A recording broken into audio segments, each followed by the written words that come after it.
I have a lot of Rubik's Cubes. Some are big, some are small, some cost an absurd amount of money. 2 years ago, my younger brother destroyed one of my cubes by throwing it on the ground, and since then I've spent $90 on security upgrades to prevent it from happening again. But even when he's not destroying my cubes, he's scrambling them when I have them on display. I just want to display my cubes without them being touched. So I spent a month building this shelf that rings an alarm whenever you remove an item from it.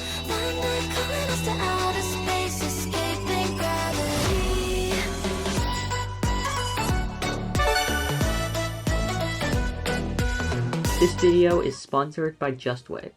I added this project to my idea list a whole year ago, but I was busy working on other projects all of last year. But around New Year's, I'd completed all my other projects and I was out of ideas of what to do next. Around that time, I bought a lot more of the Rubik's Cubes I have now, so I decided it was finally time to do this project. My concept for the project was simple. I would use an Arduino to read a set of load cells on the bottom of the shelf. When it detected a change in the load cell reading, it would activate an alarm light and buzzer. To turn off the security, a keypad and LCD would be placed in the front to allow me to enter a code. Once the code is entered, objects can be added and removed from the shelf for a set amount of time. The code can also be used to stop the alarm after it's activated. I started off by designing the frame. I wanted the interface with the keypad and LCD to be facing the same way as the shelf, with the Arduino tucked on the side and the strobe light on top. However, seeing how many times I had to glue and unglue my rolling whiteboard bed table because of mistakes I made, I decided to hold together the assembly using screws and threaded inserts rather than glue. This was also the first time I'd used screws and threaded inserts in my designs. My frame was divided into these two cases, the top for holding the strobe light, and these two panels. I wanted the panels to be transparent polycarbonate, but I didn't have a CNC router or polycarbonate, and my 3D printer was broken. So the only reason I was able to get this project done was because this video was sponsored by Justway. Justway is an affordable online manufacturing service with services such as 3D printing, CNC machining, and sheet metal forming. To place an order on Justway, click the link in the description box down below. Once you're on this page, select the service you're using and click Upload Your Design. This will take you to the page where you can upload your design and pick your material, color, and other special requests. Once all selections have been made, submit your request and wait for it to be approved. Once approved, pay for the order and wait for the parts to arrive. So, this thing is a lot bigger than I expected it to be, especially when you compare it to something like this. Look at that size difference. But then again, that does mean if the alarm goes off, it's going to be much more obvious, which is a good thing. It's just I expected it to be like this big or something, and it's like double the size, or 8 times the size actually, because volume scales to the cube of the side length. Once my parts arrived, I tried to assemble the hardware, but I realized that 1, I misplaced several of the screw holes, 2, I made the threaded insert holes too small, and 3, some of my parts didn't fit. So I did what any project builder would do and just ignored all these problems and assembled everything anyway. After that, I wrote some code that allowed me to type an input displayed on the LCD with the keypad, using the star as a reset key. Then, I forgot about the entire project for a month. This week, I had a break from school, so I'm using it to finish up some of my projects, including this one. Okay, I think I just fixed it, so hopefully if I plug it in now, it should activate.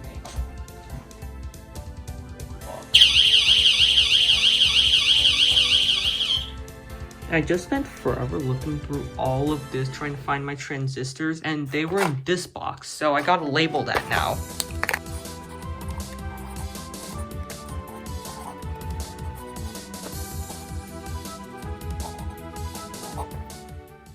I realized that I forgot to design a jig for the load cells, so I just found one on Thingiverse and chopped off its legs.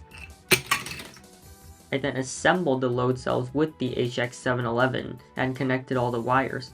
Up to this point, every part of the project had gone well without any major problems, so it wasn't a surprise when I tried to calibrate the load cells and nothing happened. First, I realized the wire had disconnected. Then, I realized I put on the load cells the wrong way around so it couldn't read anything. Then it just randomly started working, and then randomly broke again. I was somehow able to get it working. I was messing around with this thing for 2-3 hours, and I finally got this thing to read a value other than 0. I'm so happy right now. So I've been here for an hour messing with crap, but I think I finally have it working. So currently it says 1, and I placed this on it. And now it stably says 0.32. I put some more stuff on it. It's going in the wrong direction, but it's changing and it's staying stable, and that's good. Now all I had to do was add the transistor to control the strobe light. However, I kept running into problems with the light being turned on even when the gate pin was empty.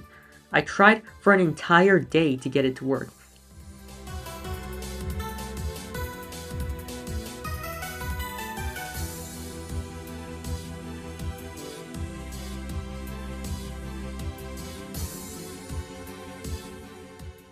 I checked a whole bunch of websites about how to do transistor motor control, and turns out it was the exact same way I'd been doing it. I asked ChatGPT, and I tried a different transistor I had. I tried both of them in parallel. I tried using an H-bridge, using an optocoupler.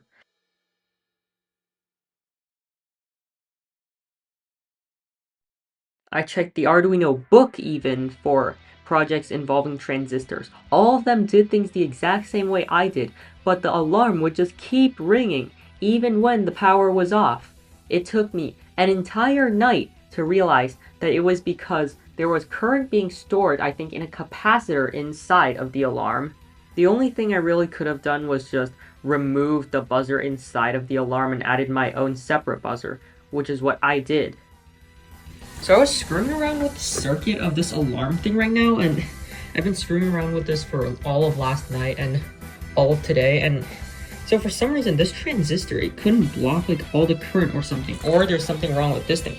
But for some reason, like when the transistor is being powered, this thing, it would both ring the buzzer and flash the lights, but when it's not being powered, it would only ring the buzzer, and the buzzer is the most annoying part of this. So what I decided to do is just snip the wire there and cut off all wire to the buzzer. So now it just says security on, so it's not flashing, but when I apply pressure to it, it's alarm active now and it is flashing.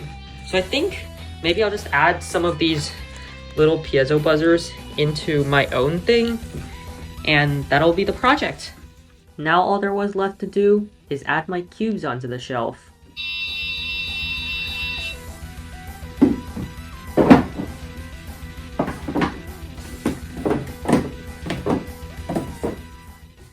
Let's simulate an unsuspecting thief trying to steal cubes from me.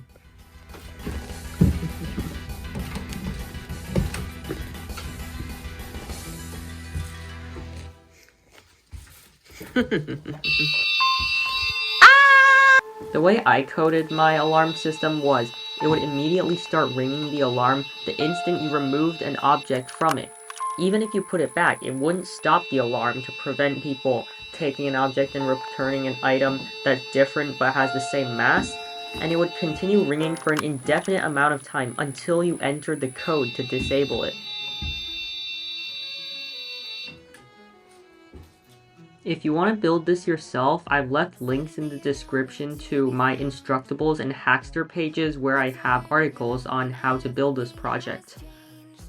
There are some problems with my current design, such as using two separate 12-volt power supplies for the strobe light and the Arduino, which is not exactly ideal, as well as all the wires being exposed and the breadboards also being exposed. But this is just the first version of this, and it's a prototype. I'm going to be releasing an updated version sooner or later. But anyway, I'm Alex Lee, this was the Alarm Protected Shelf, and thanks for watching.